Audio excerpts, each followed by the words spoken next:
პოლიციელთა სოციალური დაცვის გარანტიები უმჯობესდება. მთავარი ჩანაწერი, რომელიც ინიცირებული ცვლილებებით პოლიციის შესახებ კანონს დაემატება, სამსახურებრივი მოვალეობის შესრულებისას დაშავებული სამართალდამცველისთვის ერთწლიანი ანაზღაურებადი შვებულების უზრუნველყოფა.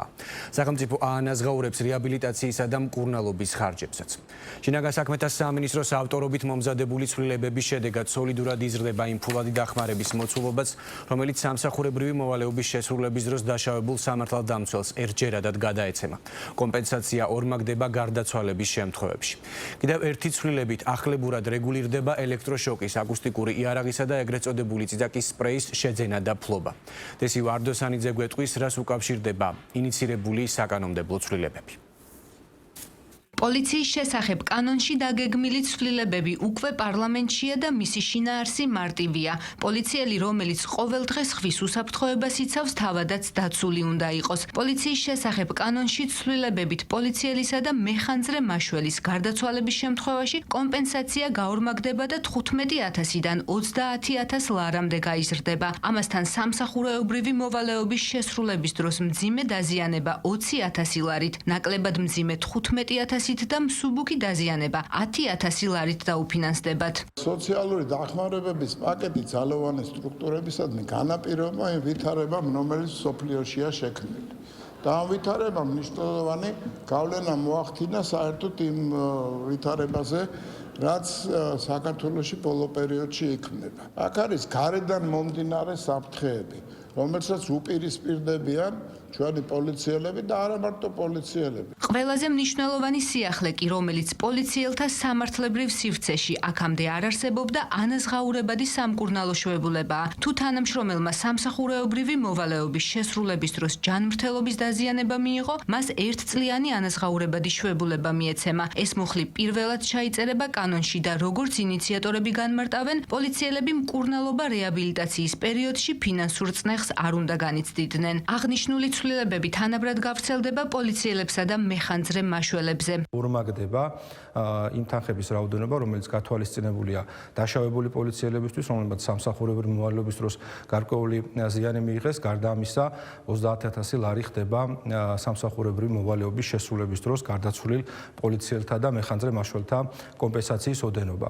გარდა ამისა, კანონმდებლობით ინერგება ძალიან მნიშვნელოვანი ინსტიტუტი, რაც გულისხმობს სამედიცინო შვებულებას პოლიციელებისთვის, რომლებმაც სამსახურებრივი მოვალეობის შესრულების დროს მიიღეს ჯანმრთელობის დაზიანება. თითოეული მეხანძრე მაშველისთვის სოციალური პაკეტების გაუმჯობესება ძალიან მნიშვნელოვანია, რადგან ეს არა მხოლოდ ფინანსურ მხარდაჭერას ნიშნავს, არამედ გულწრფელი დაფასებაა იმ რისკებისა, რაც ყოველდღიურ ჩვენ საქმიანობას ახლავს. გახარია საქართველოსთვის პარტიის ერთ-ერთი ლიდერი გიორგი შარაშიძე ინიციატივას ეხმიანება და განმარტავს, რომ პოლიციელთა გარანტიების გაუმჯობესება მისასალმებელი მაშინ იქნება, როდესაც პოლიციელები ქართველ ხალხს მოემსახურებიან. იურიდიული კომიტეტის თავმჯდომარის არჩილ გორდულაძის განმარტებით კი სახელმწიფო მადლიერია და ზრუნავს პოლიციელთა და მეხანძრე მაშველთა ჯანმრთელობაზე. მისი თქმით, ადამიანებს, რომლებიც მუდმივად ბრძოლის წინახ ხაზზე არიან, ოპოზიცია გარედან დაფინანსებული ძალადობრივი აქციის მონაწილეების მეშვეობით მუდმივად თავს ესხმის და მათი სიცოცხლისა და ჯანმრთელობის ხელყოფას ცდილობს.